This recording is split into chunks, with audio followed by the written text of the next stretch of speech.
Okay, Casey, let's dive into your first mini storage deal here. Tell us how this all came about.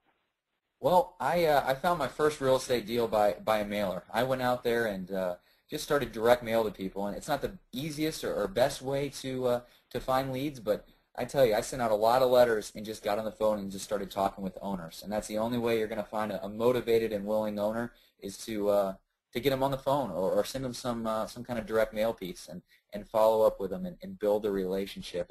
And this facility was located about 4 hours away from where I live, so it's not like it was in my own backyard, and did a lot of the early negotiations and information finding, off-site. I didn't want to have to drive down there 4 hours away and see if this was a good deal, but I was trained and I was able to get the information over the phone with the owner as far as looking at profit and loss statements and income and expense reports and things like that. And this property met my criteria because I had a specific criteria that I was looking for. I was looking for a storage facility in between 200 and 500 units, something that was poorly managed, something that I could go in there and it was going to be an easy problem to fix, something that I was going to be able to go and add a value to and really increase the income of the property and potentially decrease the expenses. So I have kind of a laser focus on the exact type of deal I'm looking for in an exact location, and once I found this deal, this met all the requirements. So I was able to kind of progress and start the information gathering process, and really once I got there, I really liked what I saw. Oh, and a couple quick questions, Casey. Whenever you started out by sending out some direct mail, how did you get the list of prospects to send that direct mail piece to? I went to Info USA. Info USA, they're a list broker that is going to provide you different codes of different businesses and things like that you can contact. I remember starting off, I used to go to the assessor's office and look around, and there's always a quicker and easier, better way to do business, and I'm luckily I found that. So okay. Just contacted a list broker and got a list of the businesses that I was looking to target and just started mailing from there. Sure. So you were laser focused on exactly what you wanted, a 200 plus or 200 to, what was the number? 200 About 500 units. 200, 500 units. You went to a list broker, Info USA. Guys, gals listening, you can Google Info USA and find out their information. And you got a list of properties that fit the criteria.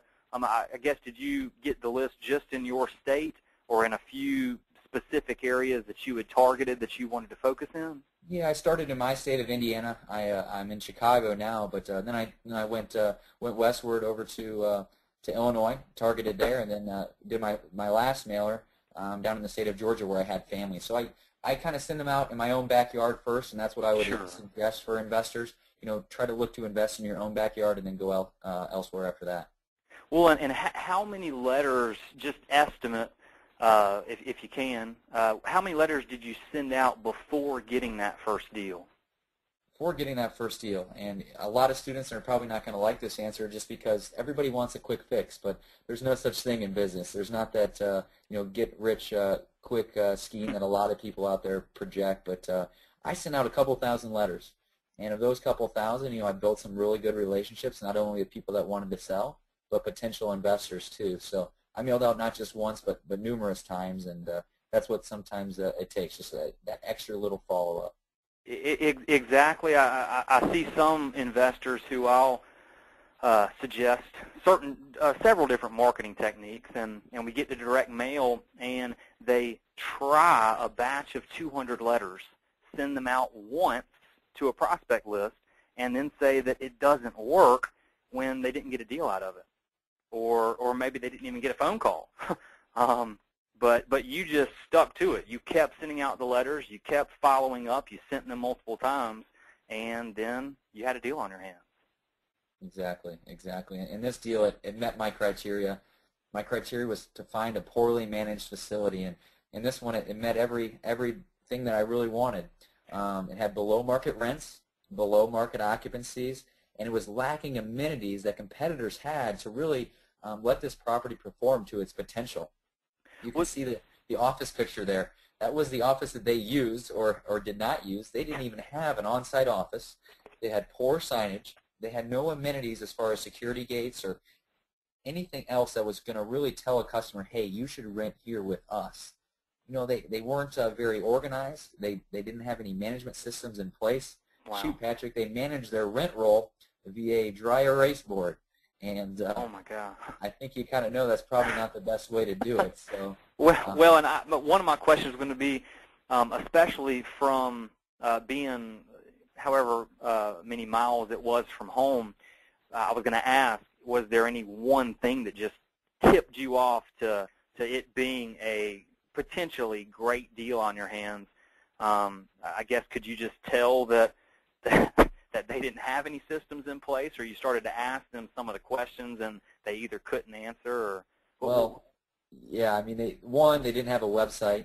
Two, whenever I called during office hours, the phone never really was answered. So I put two and two together. I said, okay, let's put up a website. Let's answer the phone and train a manager to work this business as a business, and let's put somebody in there on site that can definitely make things happen. So those were two of the numerous things that I found, but just right there were quick, easy fixes that has been able to add a lot of value to this property. Well, and tell us a little bit about, before we get to some of the after acquisition picks that we'd like to show them, how specifically was the deal structured? Was it a mix of seller financing and private money, or how did that come together? Yeah, absolutely. It was the owner, he owned it free and clear. And whenever I hear that, I always figure out, you know what, if they are truly motivated to sell, we can work out a win-win relationship here. And, he did start high with his purchase price of over $1 million. But, I kind of brought him back to gravity and brought him back to ground and said, you know what, Mr. Seller, this is why your property is not worth this much. In this current market, your property really doesn't demand a price like that. I showed him some comparative sales, and I kind of explained to him the process, because he was a doctor. He wasn't an expert. He didn't own this business to be a self-storage expert. He just owned it for other reasons, tax write-offs, things like that. So started at $1 million and was able to negotiate over a couple-month period a very favorable purchase price of $700,000. So it was about a 10% cap rate at the time, and that's above the market cap rate. So whenever you can buy it above the market cap rate, you're starting off pretty good. And he wanted some tax savings, so I was able to structure him a down payment. He wanted $250,000 down, and I kind of let him know that with the condition of the property and some of the improvements that I need to make, and just the time it was going to take me to turn this operation around, that probably wasn't realistic.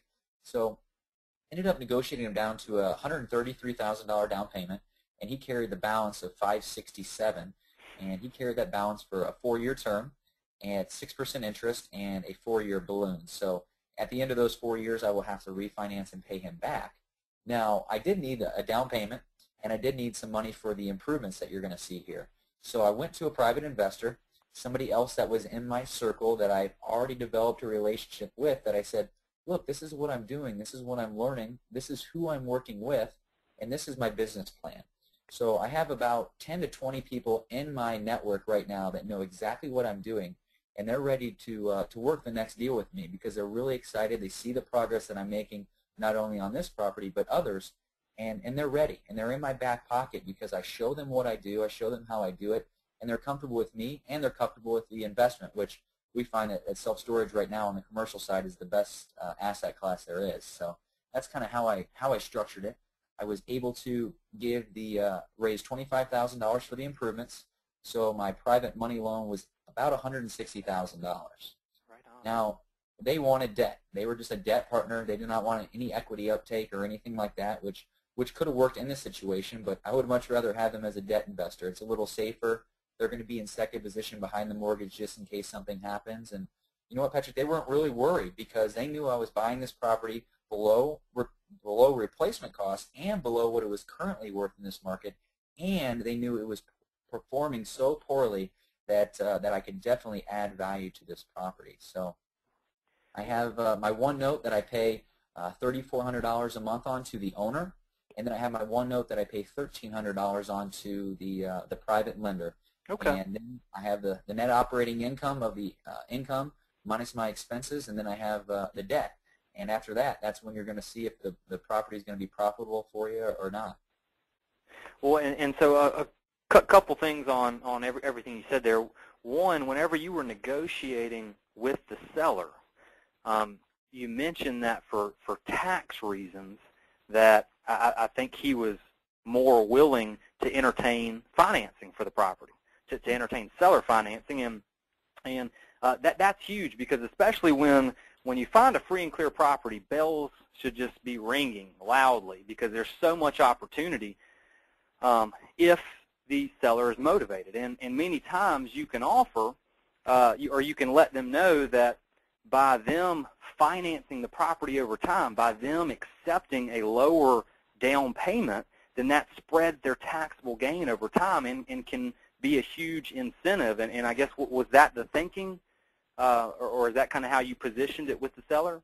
Absolutely, 100%. He was pretty knowledgeable, so he knew a lot of those things, but a lot of owners, they're just not going to know. So you got to educate them and teach them, because you're trying to make this a win-win situation for them and yourself. And the more information that they have, the better chance you're going to have to structure it together. And you know what? They may be flexible on price or terms if they're going to be able to get exactly what they want. So you have to really find out what's important to people, and whatever that is, make sure you get them that, because they'll be willing to negotiate and kind of give you a break on everything else. Exactly. And another thing that you mentioned was that you told your sphere of influence, I guess people that were close to you, you told them every bit along the way. You were planting seeds, not telling them what you were thinking about doing. You were telling them what you were doing. And even though at this point in time you hadn't closed a mini storage deal, you told them what you were doing, that you were a mini storage investor, and that you were going to purchase this property. And I think just the confidence in the words that you use, I think just the way that you phrase that is huge, and people pick up on that. It wasn't a hope or wish for you, correct? It was what you were doing, period. Correct, exactly. Went out and educated myself on the investment, and then went out and educated everybody else on the investment and exactly what I was going to do. Awesome. Well, and here's the after picks.